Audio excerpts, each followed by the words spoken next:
Assalamualaikum warahmatullahi wabarakatuh. Perkenalkan, nama saya Anissa Firarosanti, NPM 19111100258 beserta teman saya Fadila Regita Cahyani akan mempresentasikan makalah kami yang berjudul Perkembangan Islam Masa Khulafaur Rasyidin Abu Bakar As-Siddiq dan Umar bin Khattab. Baik, saya akan menjelaskan yang pertama mengenai kepemimpinan Khalifah Abu Bakar As-Siddiq.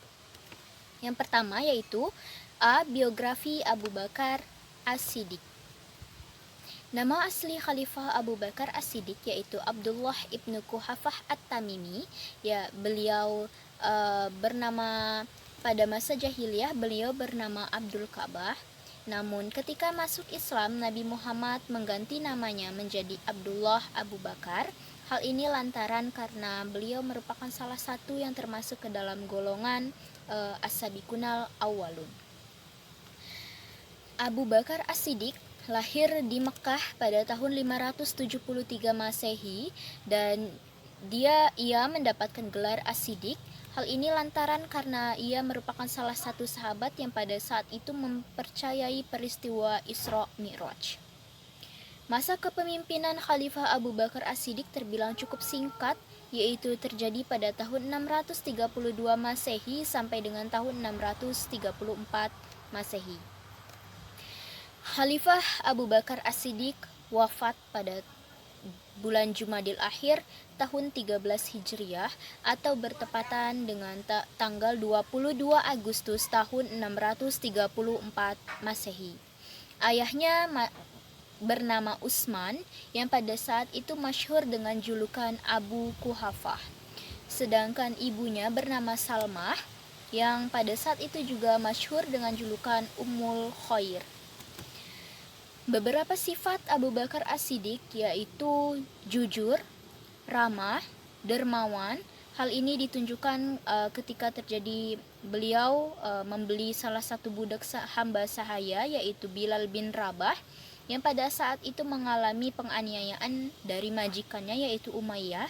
Hal ini lantaran karena Bilal bin Rabah memeluk agama Islam. Lalu Abu Bakar As-Siddiq akhirnya membeli Bilal bin Rabah dan memerdekakannya. Sifat-sifat lain yaitu seperti berjiwa lembut dan memiliki keyakinan yang kuat. Beberapa sifat itulah yang mengakibatkan banyaknya para sahabat yang memeluk agama Islam karena adanya peran Abu Bakar As-Siddiq. Beberapa sahabat yang memeluk agama Islam tersebut diantaranya Utsman bin Affan, Abdurrahman bin Auf, Tolhah bin Ubaidillah, Sa'ad bin Abi Waqqas, Zubair bin Awam, dan Ubaidillah bin Jarrah. Lalu B. Proses pembaiatan Khalifah Abu Bakar As-Siddiq. Ketika Nabi Muhammad SAW wafat pada tanggal 12 Rabiul Awal tahun 11 Hijriah, yakni ketika Nabi berusia 63 tahun, umat Islam mengalami kesedihan yang luar biasa. Selain itu, umat Islam juga mengalami kebingungan karena ketika Nabi wafat, Nabi tidak memberikan petuah sedikit pun mengenai siapa yang akan menggantikannya menjadi khalifah pada saat itu. Hal ini mengakibatkan umat Islam mengalami kebingungan, dan ketika Nabi selesai dimakamkan, kaum Ansar yang pada saat itu dipimpin oleh Sa'ad bin Ubadah mengadakan pertemuan dan permusyawarahan di Sakifah Bani Sa'adah. Sakifah Bani Sa'adah sendiri merupakan tempat yang biasa digunakan oleh penduduk Mekah pada saat itu untuk melakukan permusyawarahan mengenai segala sesuatu.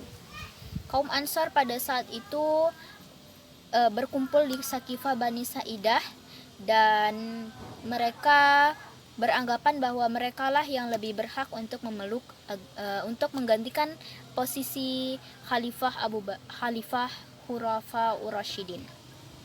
Mereka beranggapan bahwa karena kaum Ansarlah yang membantu Nabi Muhammad SAW beserta kaum Muhajirin pada saat berdakwah mengenai agama Islam dari kejaran kaum kafir Quraisy. Lalu pada saat itu kaum Ansor pun hampir membaiat Sa'ad bin Ubadah. Namun ketika kaum Muhajirin, pada saat itu Abu Bakar As-Siddiq, Umar bin Khattab, dan Abu Ubaidah bin Jarrah yang mengetahui adanya pertemuan yang dilakukan oleh kaum Ansor di Sakifah Bani Sa'idah, mereka langsung menuju ke Sakifah Bani Sa'idah. Dan pada saat itu Khalifah Abu Bakar As-Siddiq menolak dengan tegas saran untuk membaiat Sa'ad bin Ubadah. Justru Abu Bakar As-Siddiq menunjuk bahwa kaum Muhajirinlah yang lebih tepat untuk menjadi khalifah pengganti Nabi. Hal ini lantaran karena kaum Muhajirinlah kaum yang pertama memeluk agama Islam. Hal tersebut pun disetujui oleh kaum Ansor, dan akhirnya Abu Bakar yang pada saat itu ada menunjuk sahabatnya yaitu Umar bin Khattab dan Abu Ubaidah bin Jarrah yang hadir pada saat itu. Dan ketika Abu Bakar As-Siddiq menunjuk Umar bin Khattab, justru Umar menolak dengan tegas, dan justru Umar menunjuk Abu Bakar untuk menjadi khalifah. Hal ini disetujui oleh kaum Ansar dan kaum Muhajirin yang lain, dan pada saat itu Umar bin Khattab langsung mengangkat tangan Abu Bakar As-Siddiq dan membaiat Abu Bakar menjadi khalifah. Dan keesokan harinya Abu Bakar As-Siddiq dibaiat di hadapan umat Islam pada tahun 632 Masehi.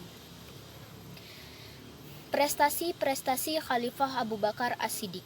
Prestasi Khalifah Abu Bakar As-Siddiq ini cukup berpengaruh untuk kehidupan umat Islam selanjutnya. Meskipun masa pemerintahannya ini cukup singkat, yakni hanya 2 tahun, dari tahun 632 Masehi sampai dengan tahun 634 Masehi. Prestasinya diantaranya yang pertama yaitu memerangi kaum murtad dan nabi palsu. Ketika Nabi Muhammad wafat, timbullah kaum-kaum murtad, yaitu kaum yang tidak ingin membayar zakat. Hal ini lantaran mereka beralasan bahwa mereka membayar zakat karena adanya kesepakatan dengan Nabi Muhammad SAW. Sehingga ketika Nabi wafat, mereka tidak memiliki kewajiban lagi untuk membayar zakat. Lalu hal ini akhirnya memberikan peperangan ataupun menimbulkan peperangan pada saat itu untuk menumpas kaum murtad yang terjadi pada masa Khalifah Abu Bakar As-Siddiq, yaitu Perang Riddah yang terjadi pada tahun 11 Hijriah atau tahun 632 Masehi. Selain memerangi kaum murtad, Khalifah Abu Bakar juga memerangi nabi-nabi palsu yang pada saat itu muncul setelah Nabi Muhammad wafat. Mereka diantaranya ada yang laki-laki dan perempuan, yaitu Musailamah Al-Kazab, dan perempuan yaitu Sajah binti Haris ibnu Suwaid. Lalu ada Aswad Al-Ansi dan Tulaihah ibnu Khuwailid. Mereka menganggap bahwa mereka merupakan nabi selanjutnya setelah Nabi Muhammad SAW. Dan pada akhirnya Musailamah Al-Kazab sendiri yang merupakan salah satu dari nabi-nabi palsu wafat karena ditikam oleh Wahsy bin Harb. Yang sebelum masuk Islam, Wahsy bin Harb sendiri adalah salah seorang pembunuh paman Nabi Muhammad SAW pada perang Badar, yaitu Hamzah bin Abdul Muthalib. Lalu selanjutnya prestasi yang kedua yaitu kodifikasi ataupun pengumpulan Al-Quran. Terjadinya peperangan Perang Riddah dan Perang Yamamah menimbulkan dampak yang cukup berdampak pada umat Islam pada saat itu, yaitu gugurnya para penghafal Al-Quran pada saat itu. Sehingga Umar bin Khattab pun memberikan saran kepada Khalifah Abu Bakar untuk mengumpulkan ayat-ayat suci Al-Quran pada saat itu yang masih tertuliskan di pelepah kurma, bebatuan, serta di pohon dan dedaunan. Maka dengan saran Umar bin Khattab, Abu Bakar akhirnya membentuk tim kodifikasi Al-Quran yang pada saat itu diketuai oleh Zaid bin Sabit. Lalu prestasi yang ketiga yaitu ekspansi wilayah Islam. Ekspansi wilayah Islam pada masa pemerintahan Khalifah Abu Bakar As-Siddiq ini cukup berkembang dengan pesat, di antaranya di daerah Persia dan daerah Syam. Khalifah Abu Bakar juga menunjuk beberapa panglima perang, di antaranya Usamah bin Zaid untuk menuju Syam, Khalid bin Walid mengadakan ekspansi militer di Irak. Lalu Yazid bin Abu Sufyan mengadakan di Damaskus, Abu Ubaidah bin Jarrah di Homs, Amr bin As di Palestina, dan Surahbil bin Hasanah di Yordania. Namun pasukan Islam pada saat itu yang dipimpin oleh Usamah bin Zaid untuk mengadakan ekspansi militer di wilayah Syam, yaitu pada saat itu mengalami kendala karena pada saat itu kekuatan Bizantium cukup kuat sehingga umat Islam pada saat itu sedikit kewalahan, dan akhirnya Abu Bakar As-Siddiq memanggil Khalid bin Walid yang pada saat itu ditugaskan untuk mengadakan ekspansi militer di wilayah Irak untuk kembali dan menuju Syam untuk membantu tentara Islam yang lainnya, dan Abu Bakar As-Siddiq menunjuk Khalid bin Walid untuk menjadi panglima perang pada saat itu. Dan akhirnya peperangan ini dimenangkan oleh umat Islam dan wilayah Bizantium pada saat itu diduduki oleh pasukan Muslim. Namun sayang, ketika terjadinya peperangan, Khalifah Abu Bakar As-Siddiq jatuh sakit dan akhirnya wafat pada tahun 634 Masehi. Lalu D. Sistem pemerintahan Khalifah Abu Bakar As-Siddiq. Sistem pemerintahan pada masa Khalifah Abu Bakar As-Siddiq diantaranya yaitu seperti 1. Kekuasaan yang dijalankan bersifat sentral sebagaimana masa Rasulullah Shallallahu Alaihi Wasallam, yaitu kekuasaan legislatif, eksekutif, dan yudikatif terpusat di tangan Khalifah. Yang kedua, dalam bidang pendidikan, Khalifah Abu Bakar cenderung menggunakan model konservatif, yaitu tetap mempertahankan model dan sistem pendidikan yang diwariskan oleh Nabi Muhammad Shallallahu Alaihi Wasallam. Lalu yang ketiga yaitu pendidikan militer pada masa Khalifah Abu Bakar mengalami kemajuan yang amat pesat. Hal ini ditandai dengan suksesnya beberapa ekspansi militer yang dilakukan umat Islam pada saat itu. Lalu yang keempat yaitu membentuk lembaga keuangan yang pengelolaannya diserahkan kepada Abu Ubaidah. Pada saat itu Abu Bakar membentuk Baitul Mal yang pada tahap awal Khalifah Abu Bakar memberikan 10 dirham kepada setiap orang, dan pada tahap kedua Khalifah Abu Bakar memberikan 20 dirham untuk setiap orang untuk pengelolaan pemasukan dan pengeluaran negara. Khalifah Abu Bakar sendiri menganggap bahwa Baitul Mal adalah amanah dari Allah dan umat Islam, sehingga pemasukan dan pengeluaran harus sesuai dengan syariat Islam. Lalu sistem pemerintahan yang terakhir yaitu Khalifah Abu Bakar membentuk lembaga peradilan yang diketuai oleh Umar bin Khattab. Materi selanjutnya akan dilanjutkan oleh teman saya yaitu Fadila Regita Cahyani. Bismillahirrahmanirrahim. Assalamualaikum warahmatullahi wabarakatuh. Perkenalkan, nama saya Fadila Regita Cahyani, NPM 19111000082. Di sini saya akan melanjutkan materi tentang Umar bin Khattab. Umar bin Khattab adalah putra dari Nufail al-Quraisy dari suku Bani Adi, salah satu kabilah suku Quraisy. Tidak ada yang tahu kapan pastinya Umar bin Khattab dilahirkan. Ia dibesarkan layaknya anak-anak lainnya. Pada memasuki masa remajanya, ia mengembalakan unta ayahnya di pinggiran kota Mekah. Selain bergulat, berkuda merupakan keahlian Umar bin Khattab lainnya.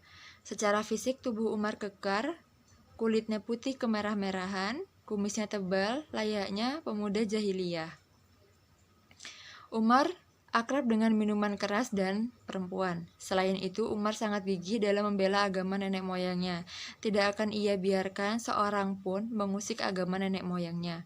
Maka ketika Rasulullah Shallallahu Alaihi Wasallam mulai mendakwakan Islam, Umar merupakan seorang yang sangat getol memusuhi Rasulullah. Pada masa awal dakwah Islam di Mekah bersama Abu Hakam bin Hasham atau Abu Jahal, Umar merupakan tokoh Quraisy yang sangat ditakuti oleh kaum muslimin karena kekejamannya dan permusuhannya terhadap Islam. Umar pernah menghajar seorang budak perempuan karena budak tersebut memeluk Islam. Ia menghajar sampai lelah dan bosan sendiri karena terlalu banyak memukul. Sang budak akhirnya dibeli oleh Abu Bakar dan dibebaskan. Karena begitu berbahayanya kedua orang tersebut, sehingga Rasulullah pernah berdoa kepada Allah agar salah satu dari keduanya masuk Islam. Allahumma ya Allah, perkuatkanlah Islam dengan Abu Hakam bin Hasham atau Umar bin Khattab. Demikianlah doa Nabi. Doa Nabi terkabul dengan masuknya Umar ke agama Islam. Keislaman Umar terbukti membawa kemajuan pesat bagi Islam. Kaum muslimin menjadi berani terang-terangan melakukan salat dan tawaf. Umar juga tidak takut menantang paman sendiri, yaitu Abu Jahal, seorang paling membenci Islam. Ia menemui Abu Jahal dan terang-terangan mengaku telah memeluk agama Islam.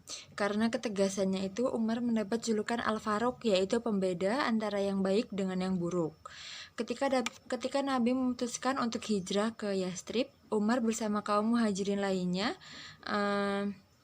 berangkat mendahului Rasulullah dan Abu Bakar. Di kota Madinah, Umar dipersaudarakan dengan Utbah bin Malik seperti Abu Bakar. Umar juga ikut menganggap tanah subur Madinah untuk ditanami berbagai macam tanaman. Karena sifatnya yang tegas, tak jarang Umar berdebat dengan Rasulullah seperti dalam perjanjian Udaibiyah itu, sebab ia merasa perjanjian tersebut merugikan kaum muslimin. Namun di balik badannya yang kekar dan kuat serta wataknya yang keras dan tegas, Umar menyimpan sifat yang lembut dan perasa. Hatinya mudah tersentuh sampai menangis terharu. Itu pun pernah. Tak jarang para sahabat menyaksikan Umar menangis setelah sholat karena teringat dosa-dosanya waktu Umar belum masuk Islam atau pada masa jahiliyah. Umar bin Khattab wafat ditikam seorang majusi bernama Abu Lu'lu'ah ketika tengah sholat subuh pada tahun 13 Hijriah. Meski begitu, ia telah mewariskan nilai-nilai berharga yang menjadi modal utama menata sebuah masyarakat dan kondisi anarkis tak beradab menjadi masyarakat yang manusiawi dan sejahtera. Ia bahkan tak segan-segan mengajak umat non-muslim ikut berpartisipasi dalam pemerintahan dan pembangunan tanpa pandang bulu. Selanjutnya, proses pengangkatan Umar bin Khattab menjadi khalifah. Pada tahun 634 Masehi, ketika pasukan muslim sedang bergerak menaklukkan Syam, Abu Bakar jatuh sakit. Ketika itulah Abu Bakar berpikir untuk menunjuk salah seorang untuk menjadi penggantinya. Pilihannya jatuh kepada Umar bin Khattab karena pandangannya yang jauh membuat Abu Bakar yakin bahwa Umarlah pemimpin yang tepat untuk menggantikannya. Namun demikian, sebelum menentukan orang yang tepat untuk menggantikannya, yang akan jadi penggantinya, Abu Bakar meminta penilaian dari para sahabat besar mengenai Umar. Ia bertanya kepada Abdurrahman bin Auf, Utsman bin Affan, Asid bin Hudair al-Ansyari, Said bin Zaid, dan para sahabat lain dari kalangan muhajirin dan ansar. Pada umumnya, para sahabat itu memuji dan menyanjung Umar. Setelah semua sepakat mengenai Umar, Khalifah Abu Bakar lantas memanggil Utsman. Kepada Utsman, Abu Bakar mendikte sebuah teks perintah yang menunjuk Umar sebagai penggantinya. Teksnya sebagai berikut. Bismillahirrahmanirrahim. Ini adalah pernyataan Abu Bakar, khalifah penerus kepemimpinan Muhammad Rasulullah Shallallahu Alaihi Wasallam, saat mengakhiri kehidupannya di dunia dan saat memulai kehidupannya di akhirat, dalam keadaan dipercaya oleh orang kafir dan ditakuti oleh orang durhaka. Sesungguhnya aku mengangkat Umar bin Khattab sebagai pemimpin kalian, bahwasanya ia adalah orang baik dan adil. Sejauh pengetahuan dan penilaian diriku tentangnya, bila mana di kemudian seorang pendurhaka dan zalim, sungguh aku tidak pernah tahu akan ada yang bersifat gaib. Sesungguhnya aku bermaksud baik dan segala sesuatu bergantung pada apa yang dilakukannya. Dan orang zalim kelak akan mengetahui tempat mereka kembali. Maka demikianlah kaum muslimin pada tahun 634 Masehi atau 13 Hijriah membaiat Umar sebagai khalifah. Setelah dibaiat, Umar naik ke mimbar dan berpidato, "Kalau bukan karena harapanku untuk menjadi yang terbaik di antara kamu, yang terkuat atas kamu, yang paling besar, yang paling sadar akan apa yang dikehendakinya. Wahai manusia, aku telah ditetapkan berkuasa atas kamu, namun penting dalam menangani urusanmu, aku tidak akan menerima amanat darimu. Cukuplah suka dan duka bagi Umar menunggu perhitungan untuk memberikan tanggung jawab mengenai zakatmu, bagaimana aku menariknya darimu, dan bagaimana engkau menyalurkannya, dan caraku memerintah kamu.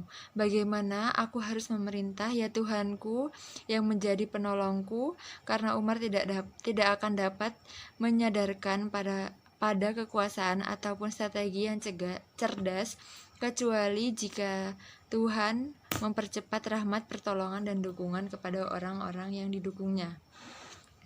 Kemudian strategi politik pemerintahan secara internal dan eksternal. Yang pertama, strategi pemerintahan secara eksternal.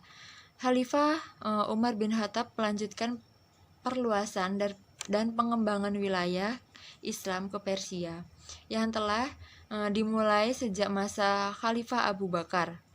Pasukan Islam yang menuju Persia ini berada di bawah pimpinan Panglima Sa'ad bin Abi Waqqas. Dalam perkembangannya berikut berturut-turut dalam dilakukan di beberapa kota seperti Kadisa tahun 16 Hijriah atau 637 Masehi, di kota Jalula tahun 17 Hijriah atau 638 Masehi, Madain tahun 18 Hijriah atau 639 Masehi, dan Nahawat tahun 21 Hijriah atau 624 Masehi. Khalifah Umar bin Khattab juga mengembangkan kekuasaan Islam ke Mesir. Pada saat itu penduduk Mesir, yaitu suku bangsa Kibti atau Koptis, sedang mengalami peningkatan dari bangsa Romawi, dan saat mengharapkan bantuan dari orang-orang Islam, setelah berhasil melakukan Syria dan Palestina, Khalifah Umar bin Khattab beserta anggota pasukannya yang berhasil mencapai 4.000 orang menuju Mesir di bawah pimpinan Amr bin As. Sasaran pertama adalah menghancurkan pintu gerbang Al-Arsy, lalu berturut-turut Al-Farma, Bilbis, Tendonius atau Dubanian, Ain Syams, dan juga berhasil merebut tentang Babil dan Iskandariah. Selanjutnya, strategi pemerintahan secara internal. Yang pertama, melakukan undang-undang kebijakan dalam negeri atau kebijakan tersebut bertujuan untuk menertibkan pemerintahan. Kebijakan undang-undang tersebut meliputi ketertiban pasar, ukuran dalam jual beli, aturan kebersihan jalan, dan lain-lain. Yang selanjutnya, B. Membagi wilayah pemerintahan. Khalifah Umar bin Khattab juga membagi daerah menjadi beberapa daerah pemerintahan, yaitu pemerintahan pusat, pemerintahan daerah. Khalifah bertindak sebagai pemimpin pemerintahan pusat, sedangkan di daerah dipegang oleh para gubernur yang membantu pemerintahan khalifah di daerah-daerah. Yang selanjutnya, C.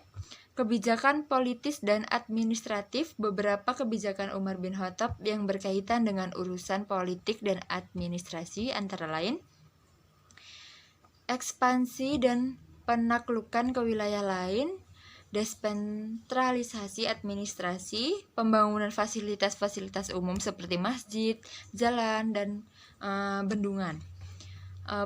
Selanjutnya, pemersatu kekuatan militer di daerah perbatasan, memutuskan para sahabat di Madinah agar kesatuan kaum muslim lebih terjaga. Aktivitas haji tahunan sebagai wadah laporan tahunan para gubernur terhadap khalifah.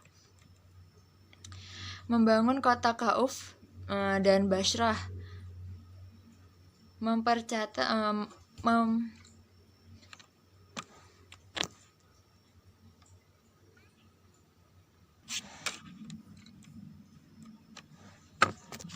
membentuk ahlul hali wal aqdi atau tim formatur yang bertugas untuk memilih pergantian khalifah, membentuk beberapa dinas, yaitu antara lain Diwan Al-Kharaj atau Dinas Pajak yang bertugas mengelola administrasi pajak negara, Diwan Al-Ahdaj atau Dinas Kepolisian yang bertugas memelihara ketertiban dan menindak pelaku penganiayaan untuk kemudian diadili di pengadilan, Nazrat Al-Nafiat atau Dinas Pekerjaan Umum yang bertanggung jawab atas pelaksanaan penggunaan fasilitas umum, Diwan Al-Jun, Dinas Militer yang bertanggung jawab atas pengelolaan administrasi ketentaraan, Baitul Mal sebagai lembaga perbendaharaan negara yang bertanggung jawab atas pengelolaan kas negara. Salah satu tugasnya adalah memberikan tunjangan kepada seluruh rakyat, baik sipil maupun militer, dengan jumlah yang berbeda-beda. Pembenahan dalam bidang hukum, Polkam Ibadah.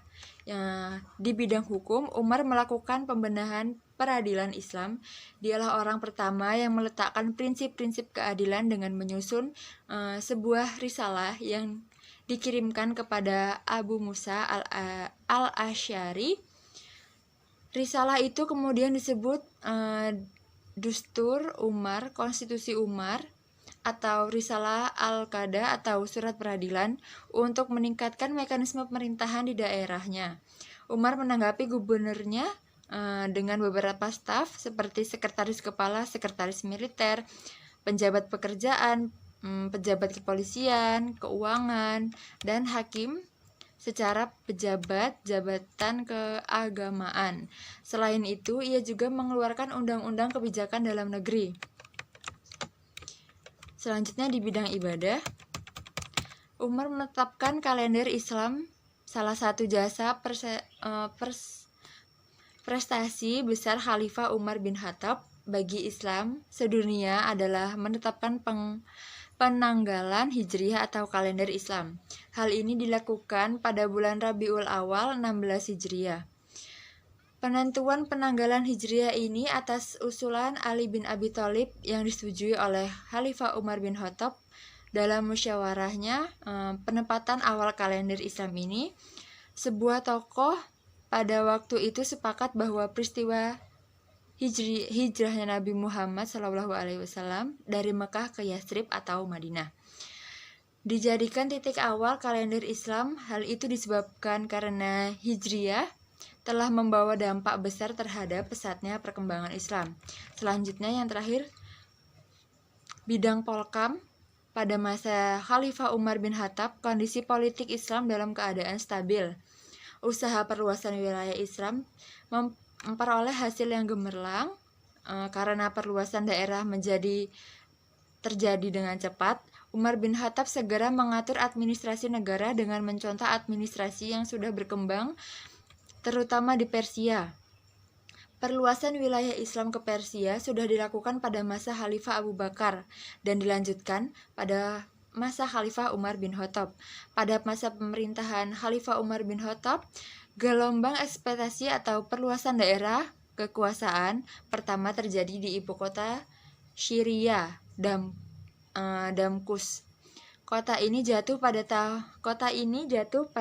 tahun 635 Masehi dan setahun kemudian setelah tentara Bizantium kalah dalam pertempuran Yarmouk. Seluruh daerah Syria jatuh di bawah kekuasaan Islam. Umar bin Khattab membentuk pemerintahan yang berwibawa dan disegani. Di bawah kepemimpinan Umar bin Khattab, muncullah pemerintahan Islam yang berkarakter luhur dan agung. Beliau telah menunjukkan keistimewaannya dalam akhlak politik dan militer yang tidak pernah dikenal sebelumnya. Pemerintahan Islam menjadi pemerintahan Islam yang paling kuat, berjaya, adil, berwibawa, dan disegani oleh musuh-musuh Islam pada saat itu. Tempat-tempat peribadatan dan berhala-berhala kaum kafir di Persia, Syam, dan Irak dihancurkan dengan rahmat Islam. Orang-orang tertindas memandang kaum muslimin yang berhasil menaklukkan berbagai negeri dan kota dengan pandangan kebahagiaan dan kerinduan untuk menggantikan pemerintahan yang zalim dan diktator, serta mengharuskan rakyatnya mengikuti penyembahan terhadap raja-raja dan berhala. Dan dalam bidang keamanan, Khalifah Umar bin Khattab membentuk beberapa dewan seperti Dewan Al-Adas atau Dewan Dinas Kepolisian yang bertugas memelihara ketertiban dan menindak pelaku penganiayaan untuk kemudian diadili di pengadilan. Terima kasih, sekian presentasi dari kami, dari kelompok 4, kurang lebihnya kami mohon maaf. Kepada Allah kami mohon ampun, kami akhiri. Wassalamualaikum warahmatullahi wabarakatuh.